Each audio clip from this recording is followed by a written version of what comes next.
Hi everyone, my name is Roel, I'm from the Netherlands and I've been riding my Honda Africa Twin around the world for about 9 years.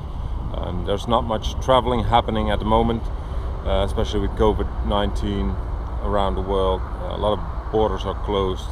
I'm about 5 miles away from the Belgian border and it's the first time in my life that I've not been able to cross it. Anyway, we're not here to talk about COVID-19, we're here to talk about adventure bikes. The adventure bike segment has grown rapidly over the course of the years, all the way up to BMW 1250 GSAs. But more and more people are moving away from paved roads onto dirt roads. That's where a whole new segment of adventure bikes comes into play.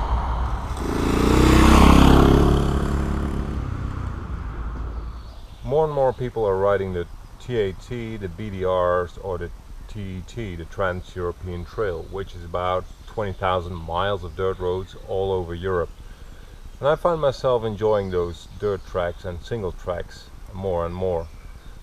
Maybe it's because I am celebrating yet another birthday at Overland Expo West and I gained another year, but I've changed it a little bit. I really enjoyed dragging that heavy adventure bike all over the world through dirt and dust and mud, but nowadays I really prefer the lighter bike, simply flying over all that loose sand and just having a smile on my face while I'm at it. I noticed the AJP PR7 first at a show in the UK, and I was quite intrigued with the Dakar look of the bike. I've looked into it a little bit more and I had a chance to ride it at an off-road lot in or near Amsterdam, and I really was impressed with what the bike could do. I asked some more people that owned one and everyone was just simply stoked with the bike. It's a really good machine. So when I found myself in Portugal last summer, I decided to pay the factory a visit. I was getting a tour and I was simply talking to the CEO over there. It's very small plant, and 4 adventure riders, rally riders actually, came back from their test rides, and the CEO simply apologized and he said he had to debrief the riders. So they were just simply talking to the CEO about their findings about the bike. Which was really cool, I thought. I took another AJP for a test ride and I was sold. So AJP really built an off-road bike with amazing on-road capabilities. As said before, I really like the rally look of the bike, but also the fact that they focused on a lightweight bike. It's about 160 kilograms with a full tank, which is about 100 kilograms less than my Africa Twin.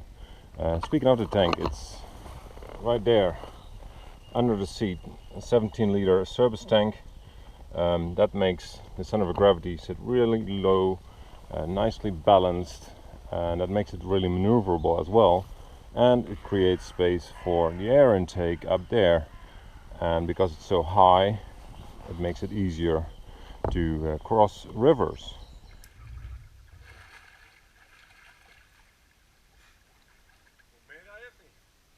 It comes with a 600cc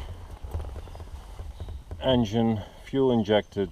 It has a balancing shaft, so there's fewer vibrations. That makes it really comfortable for 70-80 miles an hour on the highway as well.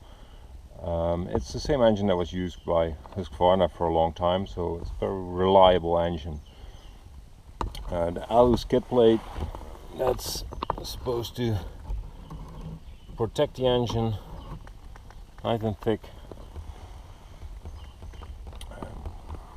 Indicators, as you can see, they're flexible, so if you crash they won't break right away.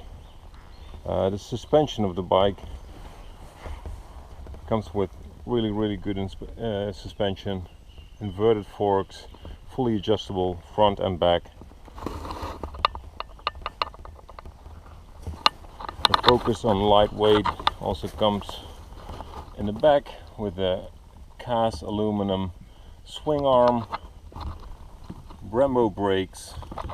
It's just a finished machine. The wheels, 21-inch in the front, 18-inch in the back, which is just exactly what you need with off-road riding.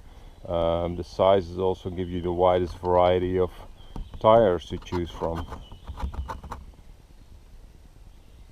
The standard come with TKC 80s, which is a great tire to start off with, both on-road and off-road. In the back I have a luggage rack. It's aftermarket, so I needed that to attach my Moscow Reckless 80.